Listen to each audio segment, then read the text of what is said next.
Hello नमस्कार दोस्तों, जय हिंद, वंदे मातरम। आपका अपने चैनल संतोष दांगे इंग्लिश पर स्वागत है, अभिनंदन है बच्चों। आज हम यानी कि संस्कृत साहित्य के जो महान रचनाकार है उन सारे रचनाकारों का एनालिसिस आज हम इस वीडियो में कवर करेंगे। ठीक है, तो यहाँ पर जो संस्कृत साहित्य है जो हमारी, उसमें चाहे कौन सी भी एग्जाम आप दे रहे हो, चाहे किसी भी परीक्षा में आप सम्मिलित हो रहे हो, तो उन प्रत्येक परीक्षाओं में इसमें से कहीं ना कहीं इसे आपका प्रश्न बनता ही है। ठीक है, तो आप इन रचनाओं को एक बार जरूर देखना ताकि आप उन क्वेश्चन को अच्छी तरह से सोल्व कर सकें। तो यहां पर देखेंगे कि एक तरफ तो यहां पर कालिदास इनके सबसे संस्कृत साहित्य के बहुत ही महान ग्रेट रचनाकार की श्रेणी में आते हैं। ठीक है, तो कालिदास जी ने यहां पर अपनी जो संस्कृत साहित्य में 7 रचनाएं लिखी हैं। तो कौन कौन से 7 रचनाएं लिखी आप इनको समझना जरा।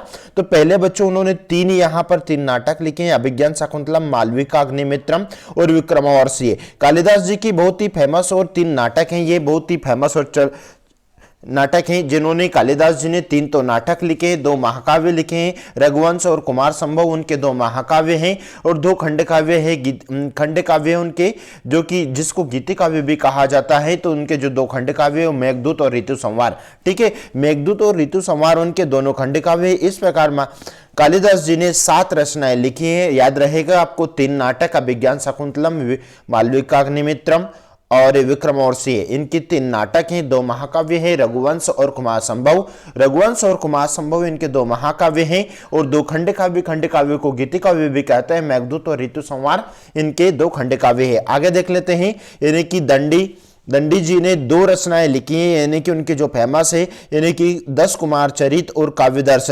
यदि कि दंडी जी का पूछा जाए कि दंडी जी ने कौन कौन सी रचनाएं लिखी है, तो यहां पर आपको बताना होगा कि काव्यदर्श और 10 कुमार चरित ये दंडी जी द्वारा लिखी गई है। आगे देख लेते हैं, बाणभट्ट जी ने भी 2 कादंबरी और हर्षचरित बाणभट्ट की 2 रचनाएं, बहुत ही फेमस और चर्चित रचनाएं दोनों। सुबंधु जी ने जो लिखी है वो वासवदत्ता, सुबंधु की वासवदत्ता फेमस है और चर्चित रचनाएं। विष्णु शर्मा पंचरात्र, कई परीक्षाओं में इस प्रश्न को पूछा गया है कि विष्णु शर्मा ने कौन सी रचनाएं लिखी, तो पंचतंत्र उनकी फेमस रचनाएं हैं। नारायण पंडित ने हितोपदेश लिखा है। भर्तृहरि की 3 रचनाएं जो कि तीनों में उन्होंने शतक लगाए हैं। उन्होंने जितने भी सारे भर्तृहरि जी के 3 शतक बहुत ही फेमस और चर्चित माने गए हैं बच्चों।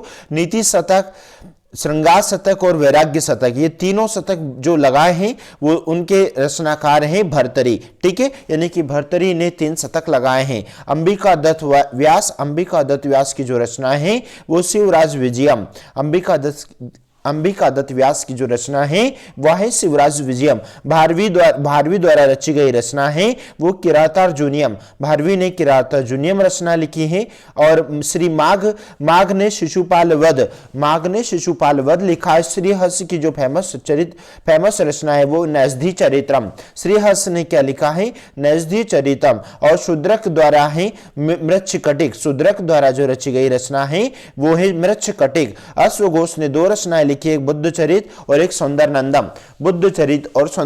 आइए देख लेते हैं विशाखा दत्त। तो विशाखा दत्त द्वारा मुद्रा राक्षस लिखी गई है और भास ने 13 नाटकें लिखी है बच्चों। यहां पर सिर्फ एक ही नाटक ली गई है, लेकिन इसके अलावा भी भास की 13 नाटक बहुत ही प्रसिद्ध है। यदि प्रश्न आपसे पूछा जाए कि भास ने कितनी रचनाएं लिखी हैं, तो भास जी ने 13 नाटकें लिखी हैं। ठीक है, उनके द्वारा लिखित 13 नाटक हैं। आगे देख लेते हैं, यानी कि भवभूति। तो भवभूति की जो 2 फेमस और चर्चित जो रचनाएं हैं, उत्तर रामचरित और महावीर चरितम, बहुत ही फेमस रचनाएं इनकी, उत्तर रामचरित और महावीर चरितम। भवभूति ने 2 रचनाएं लिखी। वाल्मीकि जी को आदि कवि भी कहा जाता है। ठीक है, वाल्मीकि को आदि कवि भी कहा जाता है, जिन्होंने रामायण की रचना की, जिसको आदि काव्य कहा जाता है। और उन्होंने इसमें 24,000 श्लोक लिखे हैं बच्चों। कितने, यहां पर भी एक प्रश्न आपका बन सकता है। तो वाल्मीकि जी ने कितने श्लोक लिखे हैं, यानी कि वाल्मीकि जी ने 24,000 श्लोक लिखे हैं।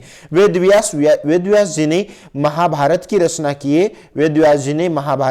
की है, जिसमें बच्चों कम से कम 1 लाख श्लोक उन्होंने लिखे हैं। कितने लिखे, 1 लाख श्लोक। भरत मुनि जी ने नाट्यशास्त्र, यहां पर श्लोक भरत मुनि ने नाट्यशास्त्र की रचना किए। इस प्रकार से बच्चों ये संस्कृत साहित्य के जो बहुत ही महान और चर्चित और फेमस जो रचनाकार हैं, जो कि हमने आपको इस वीडियो में आज बताए हैं, आप इनको 1 2 3 4 बार अच्छे से देखना।